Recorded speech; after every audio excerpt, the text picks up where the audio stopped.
ಮಣ್ಣು ತಿನ್ನಕ್ಕೆ ನಮ್ಮ ಜನ ಹೋಗಿ ಅನುಭವಿಸ್ಬೇಕು ಇದನ್ನು.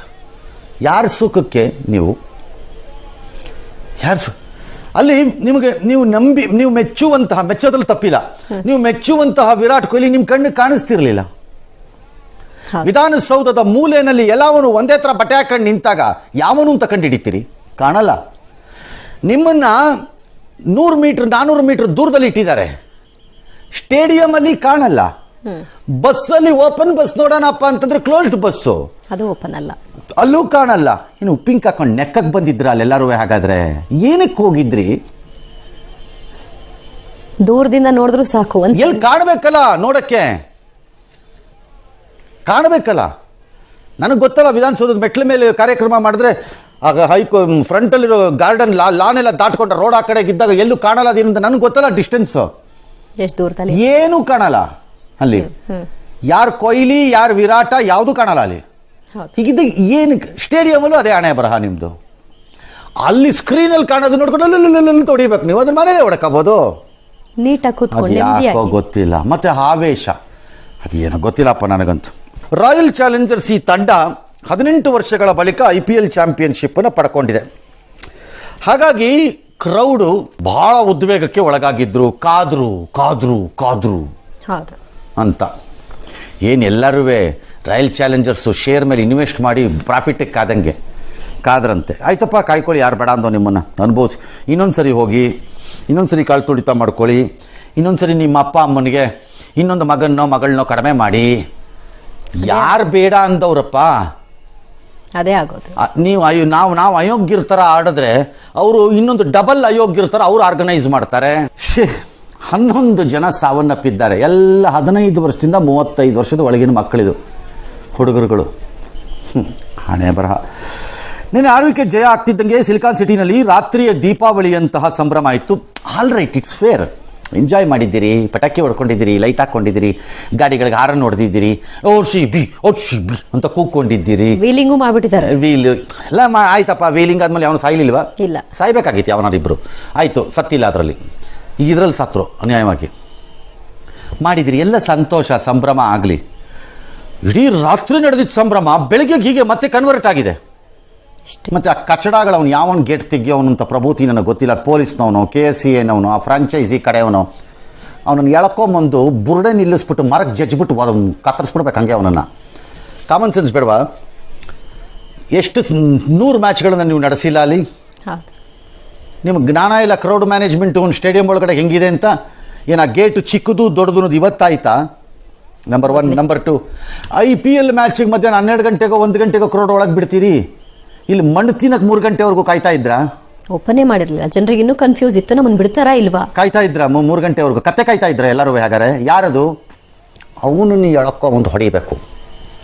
ಹೆಂಗೆ ಹೊಡಿಬೇಕು ಅಂದರೆ ಅವ್ನ ಕೈ ಹಿಂಗೆ ಹಿಡ್ಕೊಂಡು ಲೆಕ್ಕ ಹಾಕಬೇಕು ಹಲ್ಲುಗಳನ್ನು. ಹಂಗೆ ಹೊಡಿಬೇಕು ಅವನಿಗೆ. ಆ ತೀರ್ಮಾನ ಮಾಡ್ದವನಿಗೆ ಅನ್ಯಾಯವಾಗಿ ಸಾಯಿಸಿದ್ರಿ. ಟಿಕೆಟ್ ಇಲ್ಲ, ಪಕೆಟ್ ಇಲ್ಲ, ಪುಕಟೆ ಅಂತ ಹೇಳಿದ್ರು. ಬಂದರು ಜನ, ಯಾವುದೋ ಒಂದು ಗೇಟ್ ತೆಗೆದ್ರು, ಹಾರಿದ್ರು ಜನ. ಅಲ್ಲಿಗೆ ಹಾರಿದ್ರಲ್ಲ, ಒಬ್ಬರ ಮೇಲೆ ಒಬ್ಬರು ಬಿದ್ದರು. ಒಬ್ಬೊಬ್ಬರಾಗಿ ಮಲ್ಕಂಡು ಮೇಲಕ್ಕೆ ಶಿವ ಅಂತ ಹೋದ್ರು. ವಿಧಾನಸೌಧ ಹತ್ರ ಒಂದಂತೆ, ಇಲ್ಲಿ 2 ಇಲ್ಲ. ನನ್ನ ಪ್ರಕಾರ ಅಲ್ಲಿ ಸ್ಟೇಡಿಯಂ ಹತ್ರನೂ 1 ಲಕ್ಷ ಜನ ಇದ್ರು. ಲಕ್ಷದ 1.5 ಲಕ್ಷ ಜನ. ಒಳಗಡೆ ಇರೋರನ್ನ ಬಿಟ್ಟಿರ್ಬೋದೇನೋ. ಹೊರಗಿದ್ದವ್ರು ಒಳಗಡೆ ಒಂದು 35-40 ಸಾವಿರ ಜನ ಅಡಿಷನಲ್ಲು. ಹೊರಗಡೆ ಇರೋರು, ಗ್ರೌಂಡ್ ಒಳಗಡೆ ಇರೋರು, ಅವರು ಇವರು ಮೇಲೆ ಕೆಳಗೆ ಎಕ್ಸ್ಟ್ರಾ ಸೇರ್ಕೊಳ್ಳೋರು, ಇವರೆಲ್ಲ ಸೇರಿ ಒಂದು 5-6 ಸಾವಿರ ಜನ. ಹಬ್ಬ ಅಂದ್ರೆ 45 ಸಾವಿರ ಜನ ಅಲ್ಲಿ. ಹೊರಗಡೆ 1 ಲಕ್ಷ ಜನ ಇದ್ರೇನಪ್ಪ, ಅಷ್ಟೇ ಅನ್ಸುತ್ತೆ. ಸರಿ, ಒಬ್ಬರ ಮೇಲೆ ಒಬ್ರು ಬಿದ್ದರು, ತುಳ್ಕೊಂಡು ಹೋದ್ರು. ಮಾಮೂಲು ಕಾಲು ತುಳಿತ ಅಂದ್ರೆ ಅದೇ ತಾನೆ. ಬದುಕಬೇಕು ಅಂತ ಆಸೆ ಇರೋನು ಇನ್ನೊಬ್ಬನನ್ನು ತುಳಿದು ಅವ್ನು ಸಾಲ್ತಾನೋ ಬದುಕ್ತಾನೋ ಅವನ ಮೇಲೆ ಹೋಗ್ತಾರಷ್ಟೇ.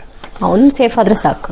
ನಿಜ, ಇನ್ನೇನು ಮಾಡ್ಬೇಕು ಅವ್ನು? ಮತ್ತೆ ಅವನು ಅವಾಗ ಇಲ್ಲಾರ ಕೆಳಗಡೆ ಇದ್ದಾನೆ ಅಂತ ನಿಂತ್ಕೊಂಡ್ರೆ ಅವ್ನು ಇನ್ನೊಬ್ಬ ಹೋಗ್ತಾನೆ ಅಷ್ಟೇ. ಅವ್ರನ್ನ ಓಪನ್ ಜೀಪಲ್ಲೋ ವ್ಯಾನಲ್ಲೋ ಅದ್ರಲ್ಲ ಕರ್ಕೊಂಬಂದು ಒಂದು 25 ಕಿಲೋಮೀಟರ್ ಮಾಡಿದಿದ್ರೆ ಜನ ಸ್ಪ್ರೆಡ್ ಆಗಿ ನಿಂತಿರೋ ಎರಡೂ ಕಡೆ ಪ್ಲಾನ್ ಆಗಿ ಮಾಡಿ ಸ್ಟ್ರೈಟ್ ಸ್ಟೇಡಿಯಂ ಒಳಗೆ ಕರ್ಕೊಂಡೋಗಿ ಅಲ್ಲೇ ನೀವು ಪೇಟಾನೋ ಟೋಪಿನೋ ಹಾಕ್ಬೋದಾಗಿತ್ತಪ್ಪ. ಹೌದು. ಈ ಅಲಂಕಾರಕ್ಕೆ ನೀವು ಹಾಕಿದ ಲೆಕ್ಕಾಚಾರ ನೋಡಿದ್ರೆ ಅದೇನು ಹಾಕಿದ್ರು? ಅಲ್ಲಿ ಇದ್ದಿದ್ಯಾರು? ಅವ್ರ ಮಕ್ಕಳು, ಮೊಮ್ಮಕ್ಕಳು, ಮರಿಮಕ್ಕಳು, ಹೆಂಡತಿ, ನಾದ್ನಿ, ಅಣ್ಣ, ತಮ್ಮ, ಅಕ್ಕ, ತಂಗಿ, ಎಲ್ಲ ಆಫೀಸರ್ಗಳ ಮಕ್ಕಳು ಎಲ್ಲರೂ ಬಂದು ಸೇರ್ಕೊಂಡು ಮಾಡಿದ್ರಿ. ಜನನೆಲ್ಲಿಟ್ಟರು ಅವ್ರು ನೋಡಕ್ಕೆ ಬರಕ್ಕೆ ಬಂದವ್ರು. ಅದಕ್ಕೆ ಹೇಳಿದ್ದು ಬಕ್ರಾಗಳ ಅಂತ ಜನಕ್ಕೆ. ನಾನು ಇವತ್ತು ಎಲ್ಲಿದ್ರಿ ನೀವು? ಹೊರಗೆ. ಅದು ವಿಧಾನಸೌಧದ ಮುಂದಿರೋ ಲಾನ್ ಎಲ್ಲ ದಾಟಿ ಆಮೇಲೆ ಹೌದು. ಏನ್ರಪ್ಪ ಕಾಣಿಸ್ತು ನಿಮ್ಗಲ್ಲಿ?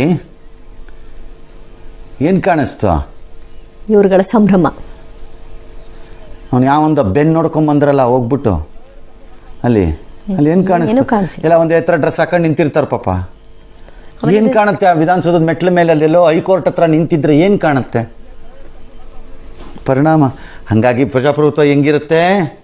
ಇವರೆಲ್ಲ ಚೆನ್ನಾಗಿರ್ತಾರೆ, ನೀವು ಮಣ್ಣು ತಿನ್ನಿ ಅಂತಂದ್ಬಿಟ್ಟು ತಿನ್ಸಿದ್ರು ನಿಮಗೆ ಮಣ್ಣನ್ನ. ಇವತ್ತು 11 ಕುಟುಂಬದಲ್ಲಿ ಸಾವಾಗಿದೆ. ಅದು ಅವನ ಜವಾಬ್ದಾರಿ, ಅದೇ ಅವನ ಜವಾಬ್ದಾರಿ, ನಮ್ದಲ್ಲ ಇವೆಲ್ಲಪ್ಪ. ಇನ್ವೈಟ್ ಮಾಡಿದ್ದು ಯಾರು ಜವಾಬ್ದಾರಿ? ಯಾರು ಜವಾಬ್ದಾರಿ ತಗೊಳ್ಳಲ್ಲ. BCCI ಕೇಳಿ ನಮಗೆ ಗೊತ್ತಿಲ್ಲ ಅಂತಾರೆ. IPL ಅವ್ರನ್ನ ಕೇಳಿ ನಮಗೆ ಬರದೇ ಇಲ್ವಲ್ಲ ಅದು. KSCA ಕೇಳಿದ್ರೆ ಫ್ರಾಂಚೈಸಿ ಕೇಳಿ ಅವ್ರು ಯಾರು ಅಂತ ಯಾರಿಗೆ ಗೊತ್ತಿದೆ? RCB ಅಂತ ಕೂಗ್ತಿರಲ್ಲ ಮೂರತ್ತುವೆ. ಯಾರು ಅದ್ರದ್ದು ಮಾಲೀಕ ಅಂತ ಯಾರು ತಿಳ್ಕೊಂಡಿದ್ದೀರೇನ್ರಪ್ಪ? ಯಾರಪ್ಪ ಅದ್ರ ಮಾಲೀಕರು? ಹಿಂದೆ ಆದರೂ ಮಲ್ಯ ಕಾಣಿಸ್ತಿದ್ರು ನಿಮಗೆ. ಯಾರಪ್ಪ ಅದ್ರ ಮಾಲೀಕರು? ಯಾರು ಗೊತ್ತಿಲ್ಲ. ಅವ್ರ ಕೈಗೆ ಸಿಕ್ಕಲ್ಲ. ಹೌದು, ಕೇಳೋದು ಎಲ್ಲಿಂದ? ಈಗ ಪೊಲೀಸ್ನವ್ರನ್ನ ಕೇಳಿದ್ರೆ ನಾವೆಲ್ಲ ಮಾಡಿದ್ವಿ, ಏನು ಮಾಡೋದು ಅಂತ ಅವ್ರು ಅಂತಾರೆ. CM ಕೇಳಿದ್ರೆ ವಿಧಾನಸೌಧದಲ್ಲಿ ಆಗಿದೆಯಾ? DCM ಕೇಳಿದ್ರೆ ಕ್ರೌಡು ಜಾಸ್ತಿ ಆಗ್ಬಿಡ್ತು, ನಮ್ಗೆ ಗೊತ್ತಾಗಿಲ್ಲ ಅಷ್ಟೇ, ಭಾಳ ಜಾಸ್ತಿ ಆಗ್ಬಿಡ್ತಿದ್ರು ಹೌದು ಅಂತಾರೆ. ಒಬ್ರಿಗೊಬ್ರು ಅಂತಾರೆ.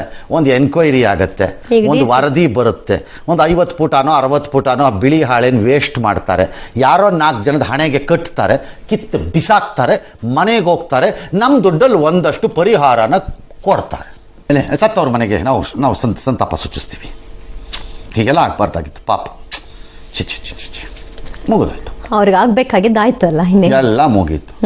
ಯಾರಿಗೆ ದುಡ್ಡು ಬರಬೇಕೋ ಅವ್ರಿಗೆ ಬಂದಾಗಿದೆ. ಯಾರಿಗೆ ಮುಂದೆ ಇದರಿಂದ ಲಾಭಗಳು ಸಿಕ್ಕಬೋದು ಅವ್ರಿಗೆ ಸಿಕ್ಕತ್ತೆ. ಅವ್ರವ್ರವ್ರು ಚೆನ್ನಾಗಿರ್ತಾರೆ. ಕಳ್ಕೊಳ್ಳೋರು ಯಾರಲ್ಲಿ ಹೋಗಿದ್ರಿ, ಮನೆಗೆ ಹೋಗಿದ್ದವ್ರು ನೀವು ಅದೃಷ್ಟವಂತರು, ನಿಮ್ಮ ಇಷ್ಟ. ನಾಚಿಗೆಟ್ಟಂತಹ KSCA ಮತ್ತು IPL ಅಥವಾ ಅದರ ಫ್ರಾಂಚೈಸಿಗಳು, ಲಜ್ಗೆಟ್ಟು ಹೇಸಿಗೆ ತಿನ್ನೋರು ನೀವು. ಆಚೆ ಹೆಣ ಬಿದ್ದಿದೆ, ಒಳಗಡೆ ಕಾರ್ಯಕ್ರಮ ಮಾಡ್ತೀರಿ, ಅದಕ್ಕೆ DKC ಹೋಗಿ ಕಪ್ಪಿಗೆ ಮುತ್ತು ಕೊಟ್ಟು ಬರ್ತೀರೇನ್ರಿ? ಏನ್ರಿ ಮನುಷ್ಯತ್ವ ಅನ್ನೋದು? ಎಲ್ಲದರಲ್ಲೂ ಬೇಡ್ರಪ್ಪ, ಹಾಳಾಗಿ ಹೋಗಲಿ, ಇದರಲ್ಲಾರು ಇರಬಾರ್ದಿತ್ತೇನು? 15 ನಿಮಿಷಕ್ಕೆ ಕಾರ್ಯಕ್ರಮ ನಿಲ್ಲಿಸಿದ್ದೀವಿ ಅಂತ ಆಚೆ ಬಂದು ಹೇಳ್ತಿಲ್ಲ. ನೀವು ಧರ್ಮ ಮಾಡ್ತಾ ಇದ್ರ? ಒಳಗಡೆಗೆ ಹೋಗ್ತಾ ಆ್ಯಸ್ ಎ DCM ನಿಮ್ಗೆ ಅರಿವಿರಲಿಲ್ಲ ಆಚೆ 11 ಹೆಣ ಬಿದ್ದಿದೆ ಅಥವಾ 6 ಹೆಣ ಬಿದ್ದಿದೆ ಅನ್ನೋದು? ಇಂಥ ಘಟನೆ ತುಂಬಾ ಕಡೆ ನಡೆಯುತ್ತಲ್ಲ ಸರ್. ನಿಮ್ಮನ್ನೆಲ್ಲ ನಾವು ಏನಂತ ಕರಿಬೇಕ್ರಪ್ಪ? ಇನ್ನು IPL ಫ್ರಾಂಚೈಸ್ ಅಂತ ಒದ್ದು ಬಿಡಬೇಕು ಹಿಡ್ಕೊಂಡು ಹಂಗಂಗೆ ಮಕ್ಕಕ್ಕೆ. ಒಳಗಡೆ ಕಾರ್ಯಕ್ರಮ ಮಾಡ್ತಿರಲ್ಲ, ಆರ್ ಯು ನಾಟ್ ಅಶೇಮ್ಡ್? ನಿಮ್ಮನ್ನು ಯಾವನ್ 3 ಗಂಟೆವರೆಗೂ ಗೇಟ್ ತೆಗಿದೆ ಕುತ್ಕೊಂತಿದ್ದಿ, ಕಥ ಕಾಯ್ತಾ ಕೂತಿದ್ರ? ಈ ಕಾರ್ಯಕ್ರಮದ ಆರ್ಗನೈಸರ್ಸ್ ಯಾರು? KSCA ಸರ್ಕಾರನ, KSCAನ, IPL ಫ್ರಾಂಚೈಸಿನ ಯಾರು? ಹೈಕೋರ್ಟಲ್ಲಿ ಒಂದು ಪಿಟಿಷನ್ ಹಾಕ್ಬೇಕು ಯಾರು ಒಬ್ಬರು. ಯಾರು ಈ ಕಾರ್ಯಕ್ರಮದ ಆಯೋಜಕರು ಅವರೇ ಕೊಡಬೇಕು ಪರಿಹಾರನ. ಟ್ಯಾಕ್ಸ್ ಪೇಯರ್ಸ್ ದುಡ್ಡು ಯಾಕ್ರಿ ಕೊಡ್ತೀರಿ ನಿಮ್ಮ ಮೂರ್ಖತನಕ್ಕೆ? ನಿಮ್ಮ ಕಚಡ ಕೆಲಸಕ್ಕೆ ನನ್ನ ದುಡ್ಡು ಯಾಕೆ ಕೊಡ್ತೀರಿ? ನನ್ನ ದುಡ್ಡು ಅಂದರೆ ನಾನು ಕೊಟ್ಟಿದ್ದೀನಿ ಟ್ಯಾಕ್ಸನ್ನು, ಅದಕ್ಕೆ ಹೇಳ್ತಾ ಇರೋದು.